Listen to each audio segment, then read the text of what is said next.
Welcome to Pickups on the Move podcast. Today we've got Calvin Collett in the studio with us.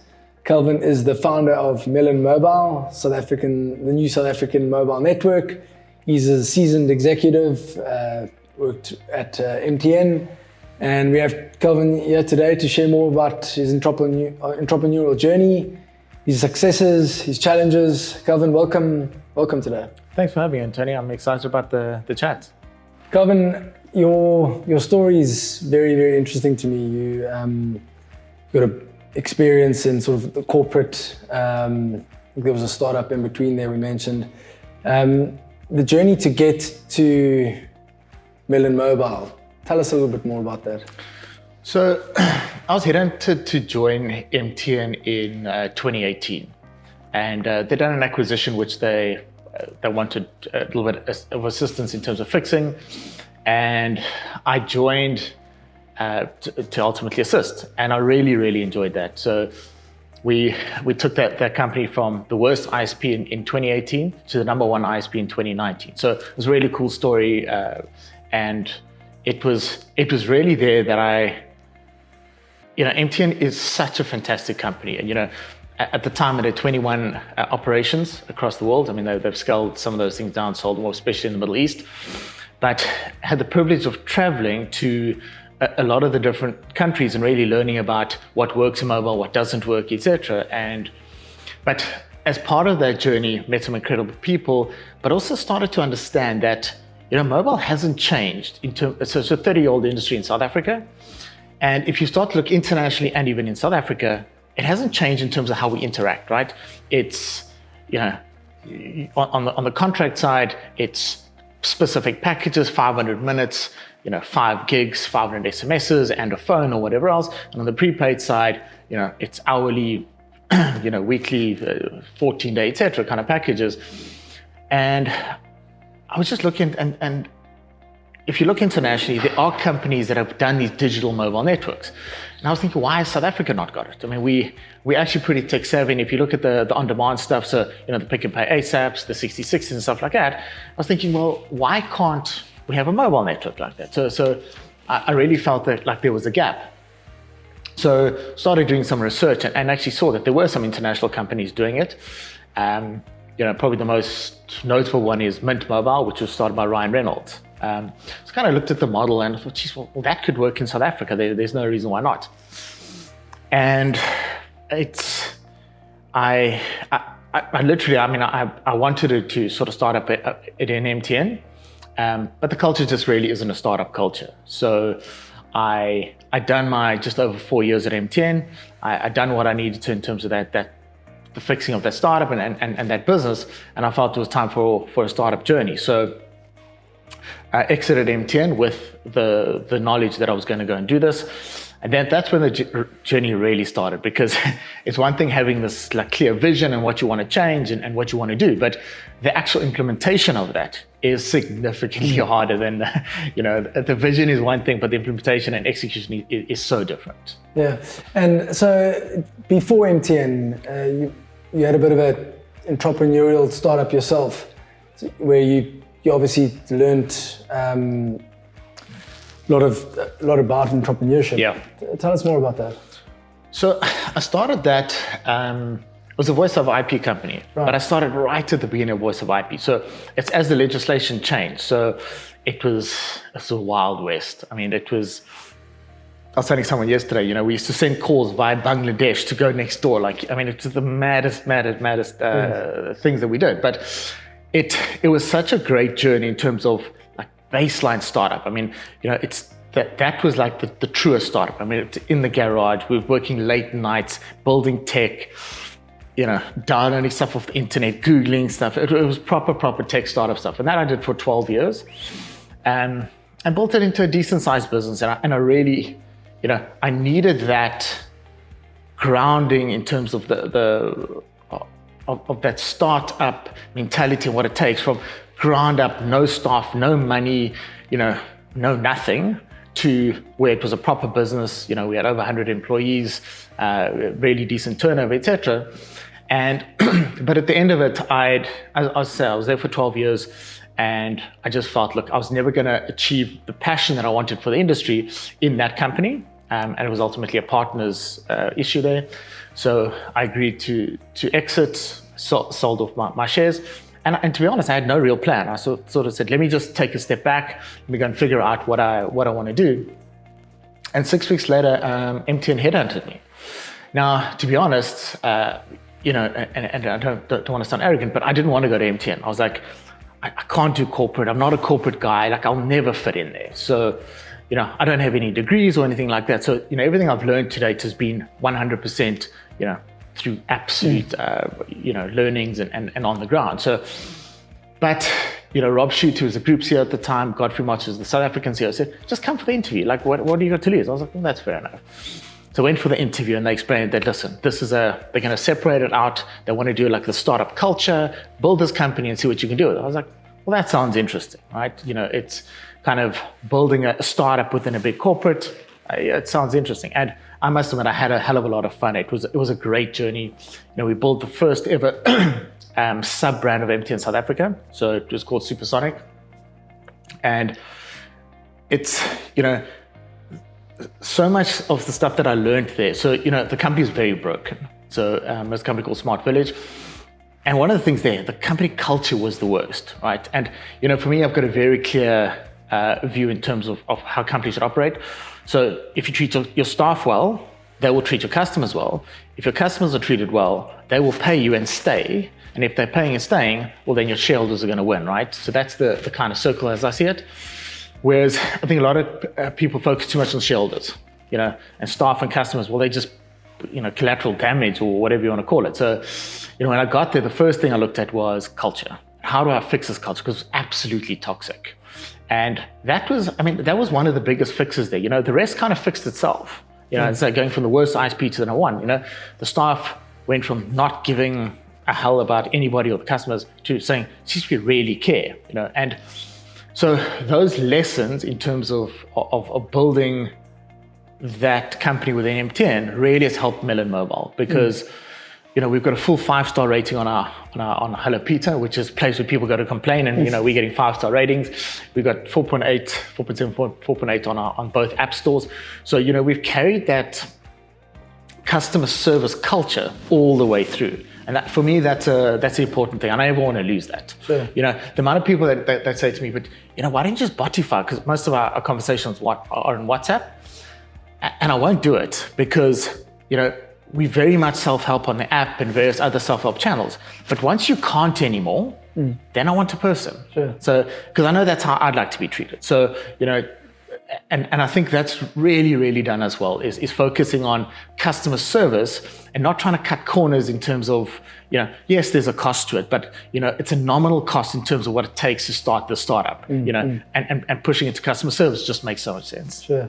I'll get back to that point because I've got some experience with Melon Mobile and on those WhatsApp chats. But if we go back to that day you decided to join the MTN and some advice to entrepreneurs wanting to start their own business and just get going, like how important is it to actually take a deep breath, and even though you don't want to be constrained to process or 9-to-5 job coming into the office, how important is it for entrepreneurs to actually learn and understand and what they can learn from businesses? Like, should entrepreneurs go and do a stint in a corporate company? How important was it for you at MTN, and what advice do you give any entrepreneurs? I think it's important. So, do I think it's important to go for a stint in a corporate? Not necessarily in a corporate, but go for a stint in a company in the industry that you want to ultimately be in. I've been in technology from day one, but hardcore telco, mobile, etc. I've never really been in that space, especially not in the MNO or mobile network space. So the amount of learnings I got out of that, on top of what I already had, that was the difference. So my advice would be, if you make sure you really, really understand an industry before you want to go and disrupt it or go into it. A lot of my mates and people I speak to, they want to go and disrupt I don't know, the restaurant industry. I'm like, what do you know about restaurants? No, I just know that the service isn't great, right? And that's not what you need to do. You need to stick to your knitting, absolutely fully understand right from regulations to, how the industry actually works and where the opportunity lies. And the only way you can understand the opportunity is you have to be entrenched into it. So I think the great thing about a big corporate is they understand the end-to-end ecosystem. They've got from sales to distribution to operations, they've got their stuff sorted. So there's so much learnings you can take out of that. So sure, I would certainly say that it's great, but you don't have to go into corporate. I think just make sure you're in an industry that you want to be in, and then ultimately, if you're going to do a startup, stay in that industry. Sure. And one of the questions I ask my guests, I talk to like passion. It's either you're passionate about something and you put the idea together and you make it happen around your passion for something, your love for something, or it's an opportunity. There's a gap in the market that you want to see. Yours is clearly, you saw the opportunity, the gap in the market, and you made it happen. Yeah. How important was it, at what point did you actually make the decision to do it? Like, you're in the corporate or you're at MTN, like there's got to be that time, to do it. When was that for you? Yeah, so it's such an important thing to get the timing right of these things. And then, my vision wasn't clear, but the day that I had this absolute vision where I could literally see from the start to the end of what I wanted, that was when I knew that the timing was right for me. So there are three things for me when you want to start a startup. One, the vision must be so clear that when you articulate it, people buy into it as if it's already real, right? So that's number one. Two is the team. Who are you going to put into this team that is going to make this vision a reality? And especially being a single founder startup, it's extremely hard. So you need to have a team because there's no way you can do everything. So you need to fill in all the gaps and especially your blind spots. And being in the space for a while, I know exactly what my blind spots are. Well, most of them. So it's that. And then the third one for me was to say, we've got this agreement. And especially having been an executive at MTN, leaving, I had all the relationships. So I felt, it's the timing was right to now go out there and do this. And I wanted to be the first fully digital MVNO in South Africa. So for me, it was just perfect timing. But to your point earlier, passion is, you can't teach someone passion. You've either got it or you don't. And I absolutely love this industry. And I think that's what gets you out of bed. It's not for money. I mean, you would know, you've done this before, money is a byproduct of what we do. It's not the reason we do it. And I think a lot of people go into entrepreneurship thinking that, they're gonna make piles of money. You potentially could, but if you go into it with that as your primary objective, I don't think you'll last long because it's a long tail journey, and yes, there could be money at the end of the rainbow, and certainly that's the plan, but it's not the reason you do it. And the name Melon, how did that come about? So I always wanted a brand that had no meaning, that we could give a life to and a meaning and it was fun, because the mobile networks, in my view, have kind of lost the fun factor and got very serious and quite boring. So my creative team came up with sort of Blitz Mobile, all these like weird names. I was like, that's never going to work because it just boxes you into Blitz being fast or lightning or whatever else. And I was like, I just didn't like it. And my wife and I were sitting, talking about this over a glass of wine one afternoon or one evening, and kind of throwing about names that had no meaning whatsoever. And she said, well, what about Melon Mobile? I was like, well, I like the alliteration. Let's try it. And I sent it off to the guy. I said, build something around this. And the crazy thing is that the first iteration of that brand is what we've got today. Brilliant. So we didn't make one change to it. So it was meant to be, I guess. Yeah, I love that. I think, and that's where a lot of startups or founders go wrong, is they put too much emphasis in the beginning. In the beginning, it's really just about, the name is one thing, as long as it aligns with how your vision and how you see it. The next steps are really, really making it happen. You mentioned you're sole founder. That journey from the time and that you stitched it all together. What did it take to put the team together? Who were the people that you put together? Was it marketing? to actually create this brand and then take it to market? Yeah, it's why I say, if that vision isn't clear, you're not going to be able to attract the right people. So my founding team was 6 people. So it was CTIO, two marketing people, and then my operations head, and then, this was actually my ex-PA, and then someone in PR. And for me, those were important because, I needed the marketing, I needed the technology, and then people could just help me get the stuff done, So, but all, I articulated the vision to them, and I said, look, so I could only afford to pay 3 people. Yes, I'd made some money, but not enough that I could, carry everyone for the start. And the marketing and the CTI were like, we love this project, we want to be part of it. So the second you can, we'll jump across. But any work in between, we're willing to assist on. So the entire funding presentation, the guys built for the brand. It was quite interesting. I watched the video yesterday. So we put a full mock-up of what the app would look like into a video. It was just over a minute video.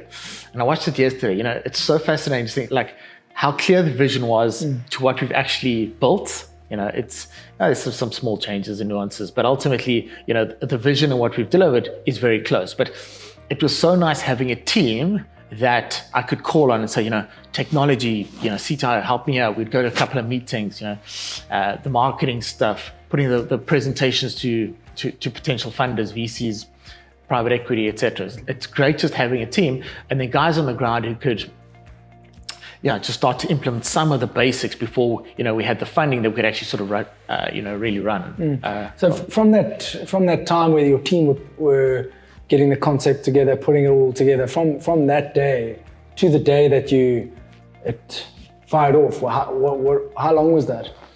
It's about 15 months. Right. Yeah. So I think we did it in record time, but it was a long 15 months. It's interesting. We actually 15 months old since launch now as well. So, a total of 30 months.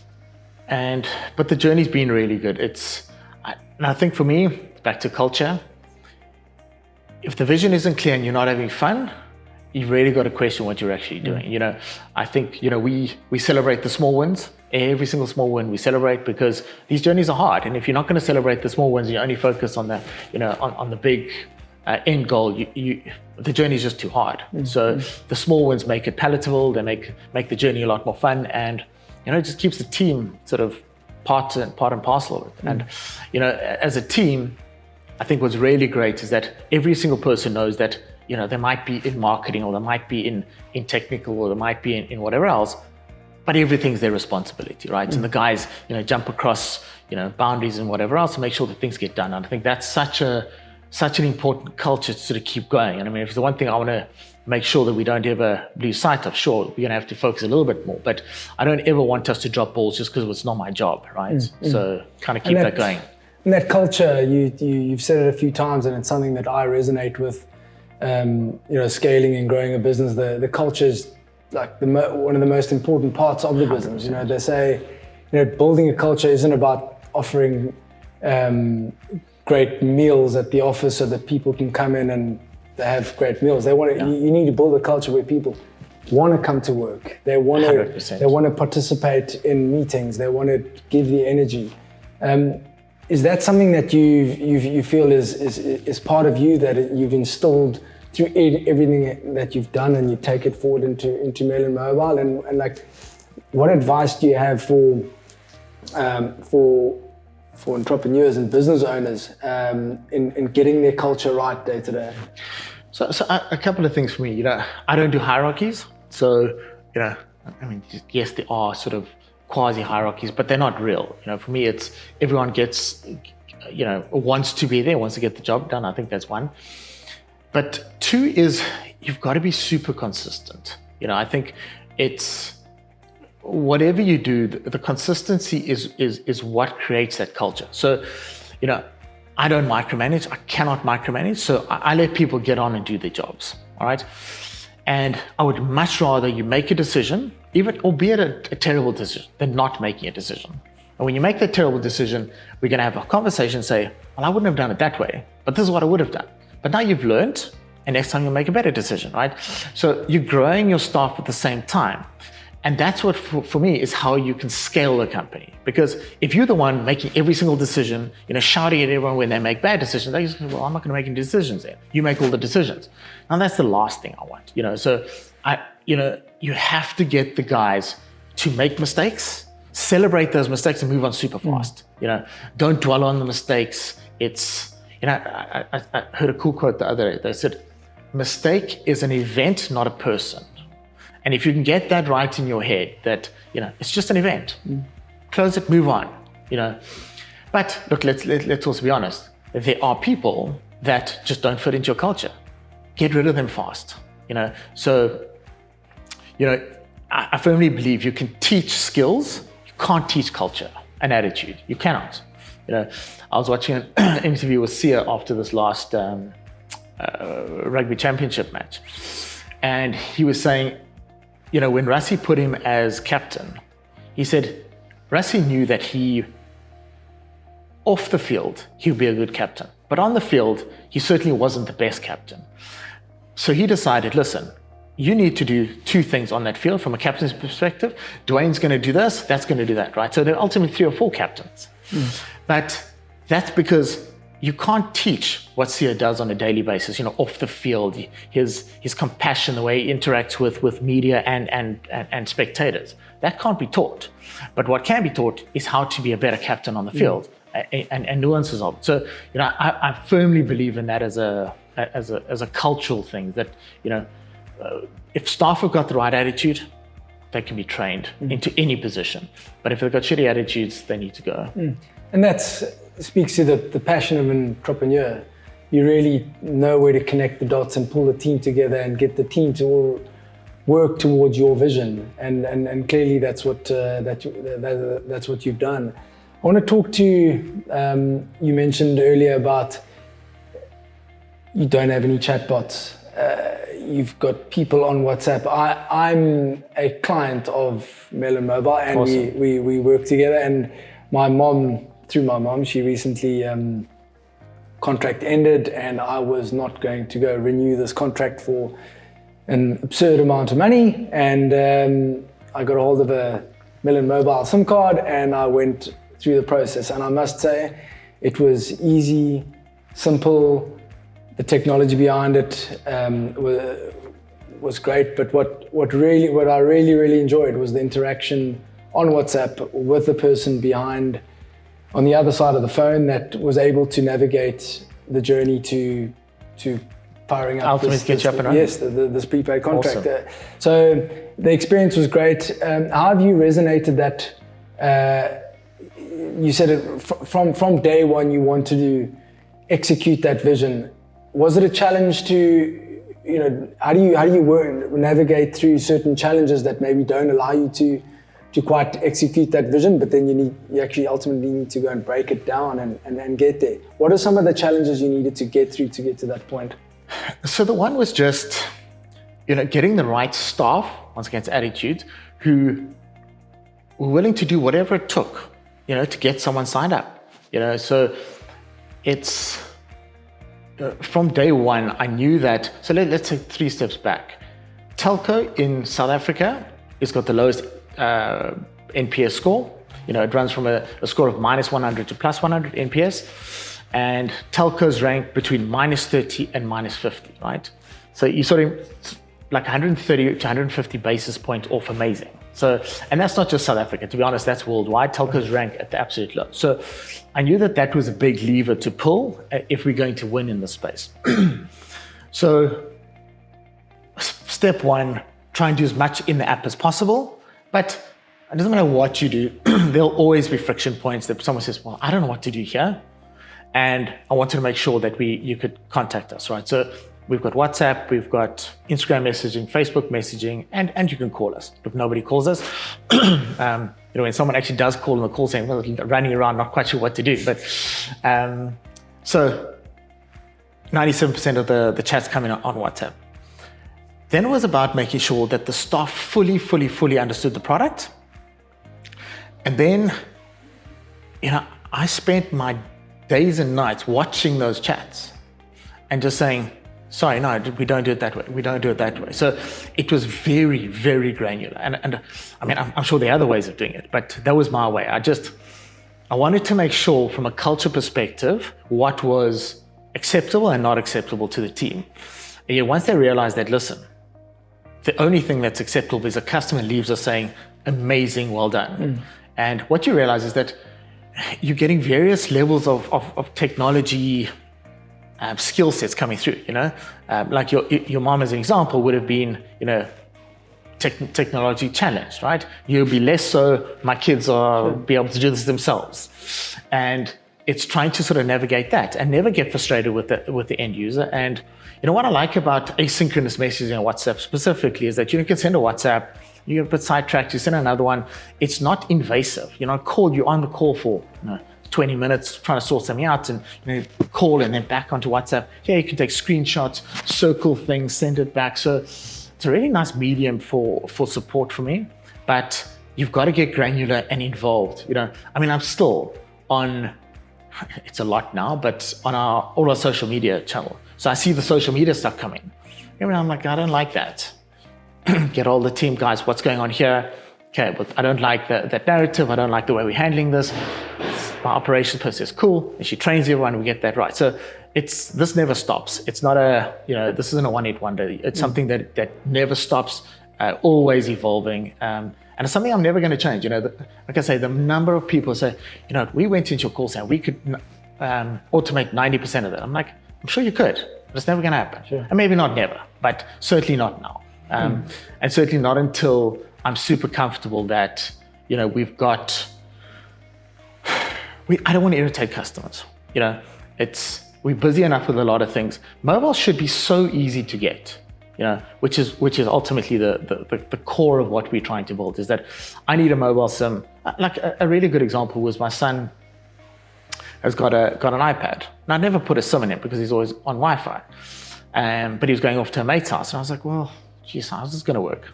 Well, add an eSIM. Went onto my phone, so we can have we've got family plans on Melon. Went onto there, added an eSIM. He scanned it, downloaded. 3 minutes later, he was up and running. And off we went to his mate. Okay.